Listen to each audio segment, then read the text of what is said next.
E aí, beleza? Tô aqui de novo para falar com vocês sobre mais um grande disco do pop rock brasileiro dos anos 80.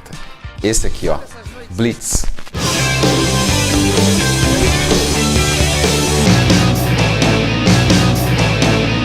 As Aventuras da Blitz, de 1982. É esse disco que foi massacrado pela censura da época.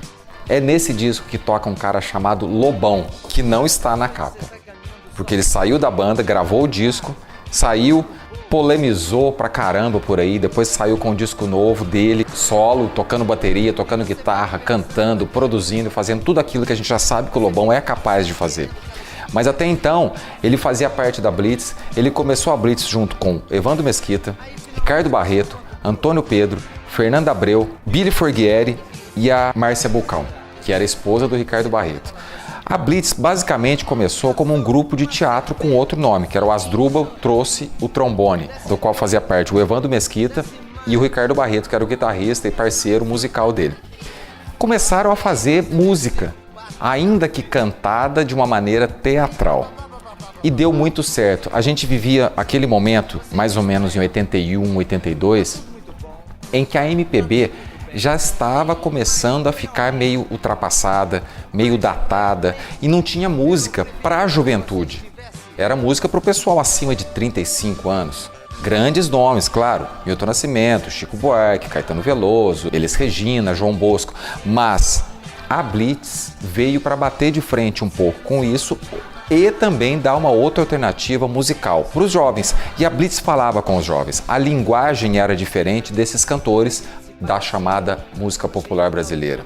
Nesse disco veio a música principal dos anos 80, a música que mais tocou em 1982 no Brasil, chamada Você Não Soube Me Amar, que é uma parceria do Evandro Mesquita, o Guto Barros, que era o ex-guitarrista da Blitz, o Ricardo Barreto, que era o guitarrista da época, e um amigo deles, que era o Zeca Mendigo. Você Não Soube Me Amar foi um absurdo. Antes de lançar esse LP, eles lançaram um compacto, que era aquele LP pequeno, com uma música de cada lado, com Você Não Soube Me Amar, que vendeu como nunca havia sido vendido um compacto no Brasil. Devido àquele sucesso, lançaram esse LP. Uma característica muito singular desse disco, eu vou mostrar para você o que é. Vivíamos o tempo da censura. Esse disco saiu com 13 faixas. Dessas 13, 2 foram massacradas pela censura. O disco foi para as lojas e voltou das lojas porque a censura pediu para que voltasse, para que levasse para os funcionários da gravadora, da EMI, a Warner, riscasse as 2 últimas faixas do LP, do lado B, porque tinha um palavrão. Uma era um palavrão realmente, na outra era uma palavra feia.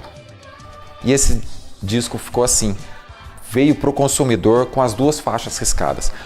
Muita gente na época, eu escuto até hoje essa conversa, levava o disco embora para casa e devolvia para a loja porque falava que estava riscado. E o vendedor tinha que falar, mas o disco veio riscado de fábrica.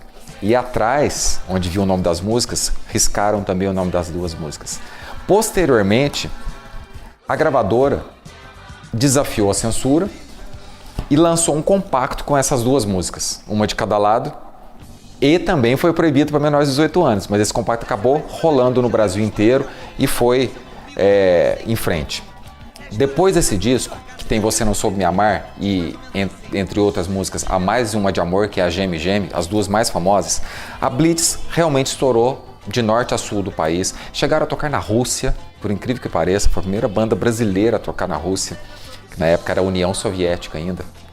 Eles lançaram o 2º disco, que é o Radioatividade, e aí explodiram realmente, que é o 2º depois desse, explodiram realmente para o Brasil inteiro. Eu considero a Blitz a banda pop mais importante no Brasil em todos os tempos. E olha que junto com eles vieram, naquela mesma época, outras grandes bandas cariocas, como Kid Abelha, o Paralamas, que tinha vindo de Brasília para o Rio de Janeiro, Barão Vermelho, Celso Blues Boy, João Penca e os Miquinhos Amestrados e várias outras grandes bandas que surgiram naquela época. Mas a Blitz abriu a porta.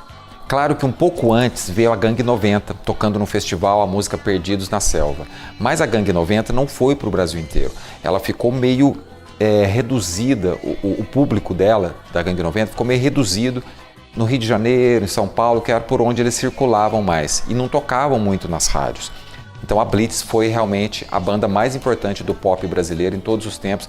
E hoje em dia mesmo, as bandas ligadas ao pop brasileiro, realmente elas têm a Blitz como referência, como influência, e será sempre assim. Eles mudaram muito a formação. Hoje em dia eles estão apenas com o Evandro Mesquita, o Juba, que é o baterista que entrou no lugar do Lobão logo em seguida, e o Billy Forghieri, que é o tecladista. Os outros músicos entraram e saíram, e a baixista desse momento é a Cláudia Niemeyer, que fez parte da primeira formação antes deles lançarem esse disco. Quem toca nesse disco é o Antônio Pedro, que havia tocado inclusive com o Mutantes, o baixista. Hoje em dia a Cláudia Niemeyer está na banda junto com o Evandro Mesquita, o Juba e o Billy Forghieri.